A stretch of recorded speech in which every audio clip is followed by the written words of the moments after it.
The Chinese football has been corrupted since probably 20, 30 years ago. The whole system, the whole culture encourages the young people to make money. Unless we solve this, then I think Chinese football will remain mediocre.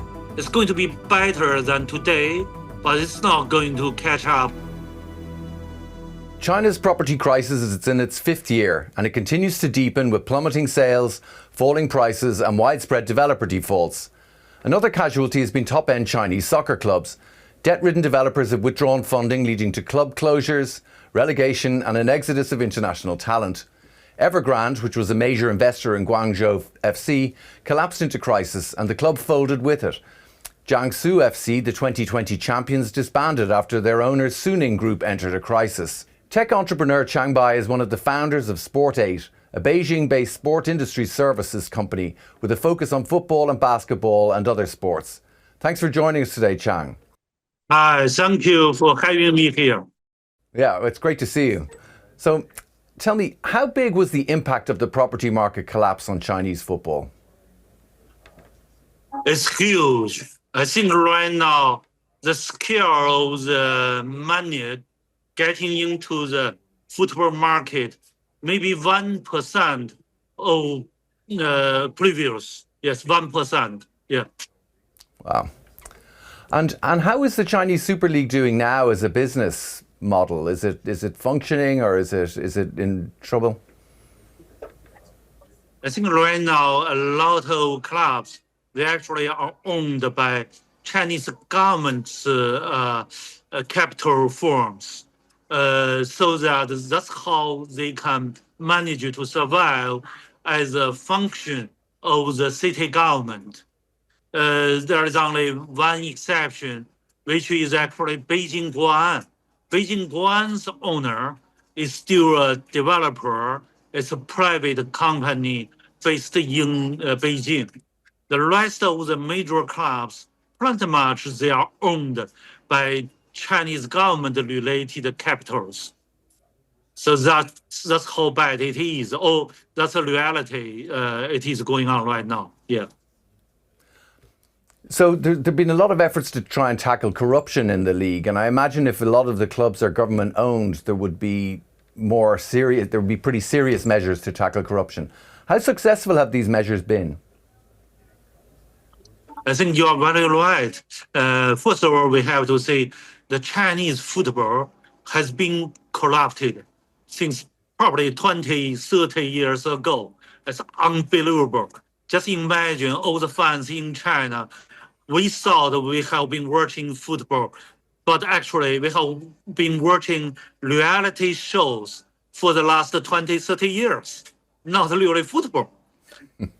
But right now, with the government cracking down corruption very, very strongly, things have been better, but still, when you think things are better now, then new things come out, new corruption come out. So they just have all kinds of ways. Before the pandemic, when there was big money, so it was about buying the whole club, buying the whole, football association and blah, blah. But now, after the pandemic, where the players and still some of them, they have been doing gambling privately. So even if in terms of corruption, it is small scale, but I'm actually very much surprised things are still going on with very strict cracking down right now.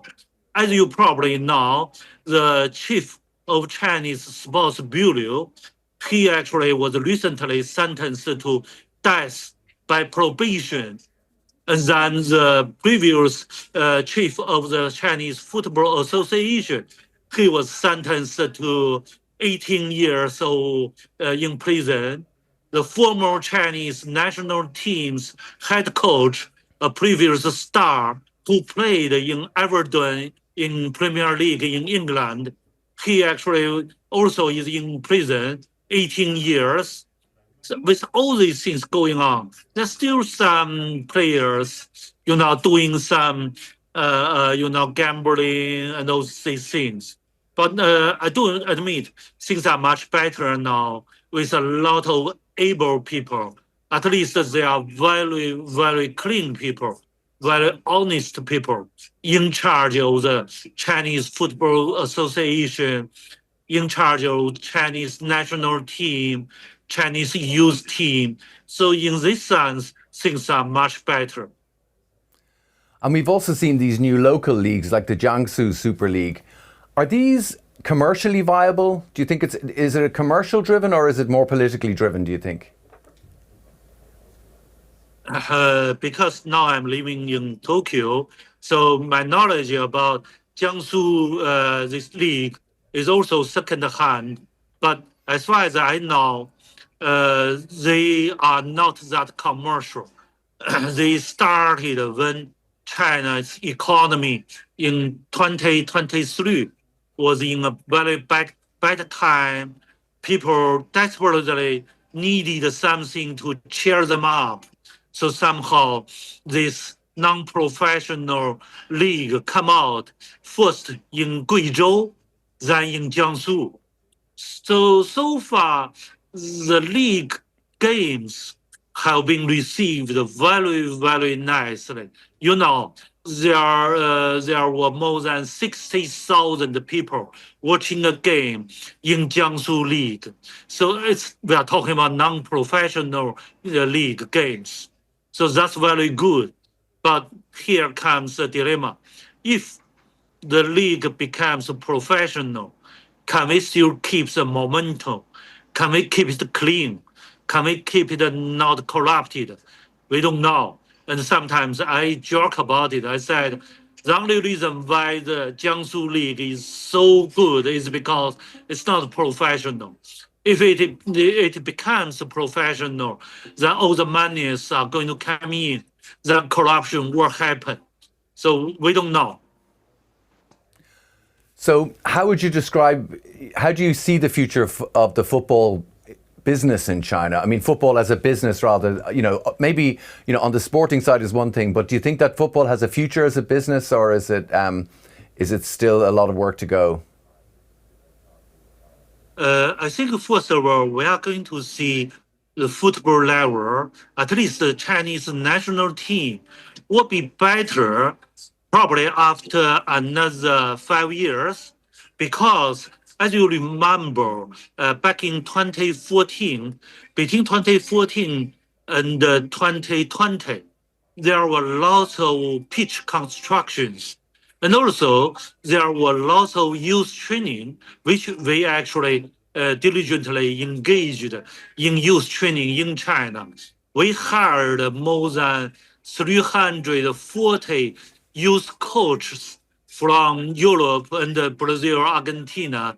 We supplied these coaches to Chinese education system, so they were scattered around in all over China. They were teaching Chinese kids. So that's in between 2014 and 2020. So, I mean, optimistically speaking, I think after another 5 years, we will see there will be some better Chinese youth players coming out because of these engagements, because of the better pitch construction, all this. That's good news. And also, I think right now with Premier League in China, the Super League, not having so much money, because as you know, actually you can ask AI.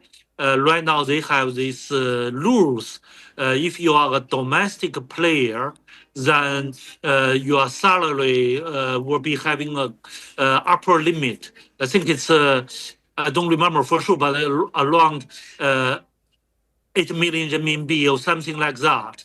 And if you are a foreign player in China, then your salary will also have a upper limit. And also, as a club, the money you can spend each season to the foreign players, in total, there will be an upper limit.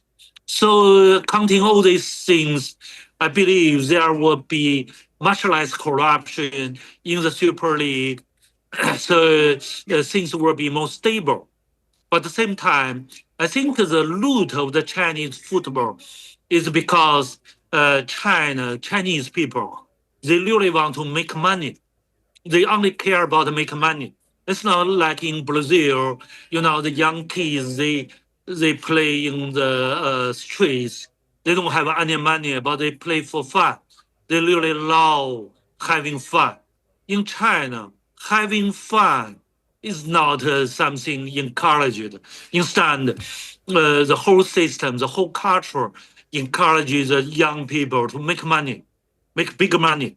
Because of that, then it's difficult to have talents coming into football industry. Because if you cannot become a football player, then what are you going to do?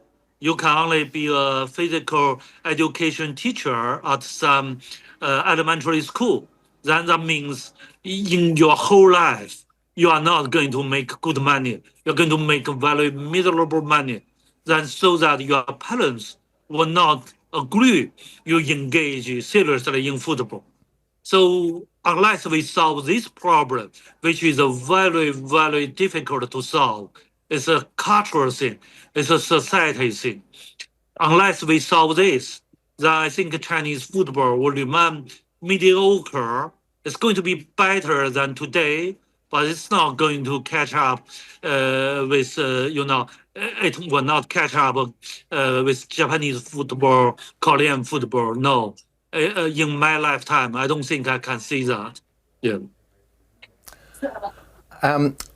So I want to ask you one question about your current because you're involved in AI at the moment, and it's also connected. I mean, with the property market crisis, it's had ripples all through the Chinese economy, and football, of course, is one of them, as we've been discussing now. But you have a long connection to the tech industry in China, and some people are saying that AI, for example, and these strong advances in Chinese technology are going to in some way compensate for the impact of the property market collapse. Do you think this is going to happen? Personally, I don't think so because AI, is kind of software. Software will never be able to support the economy like land property. But that's why a lot of people, including me, were helping the robotics industry. Robotics industry, it is an artificial intelligence industry.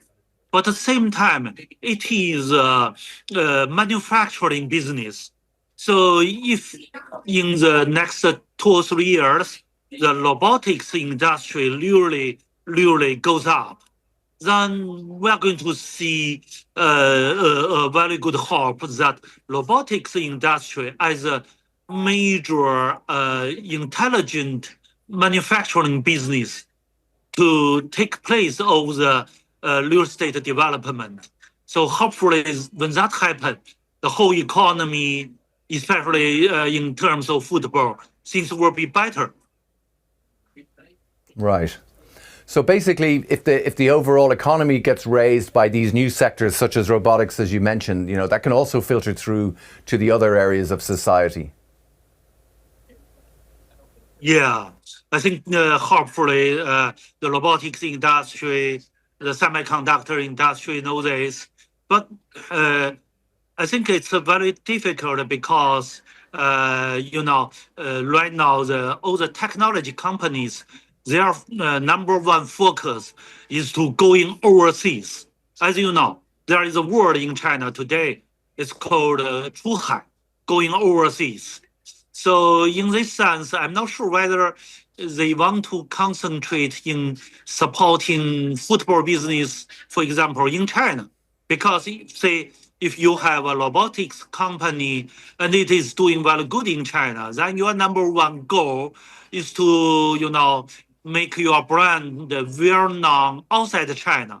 You may want to, sponsor a Premier League club. Before 2020, there was a Chinese company. Today, it is a public listed company in Hong Kong. once they were the sponsor of Manchester City as a startup robotics company. They sponsored Manchester City. Today, they are not sponsoring Manchester City anymore, but when things are getting better, maybe I think to their benefits, they may want to support some big brands outside China instead of inside China. That's what I feel. Yes. All right, so interesting times ahead for Chinese football and for the broader Chinese economy, and seeing how they can sort of mesh. Well, Qiang Bai, thanks very much for taking the time today. I know you're in Tokyo at the moment. You're in a Korean. You're speaking to us from a Korean restaurant. Thanks for taking the time, and always a pleasure. Great pleasure. Thank you for having me, and I hope this World Cup, Team Germany can do better than last time. Yeah, I support Team Germany. Thank you. Yeah. Thank you.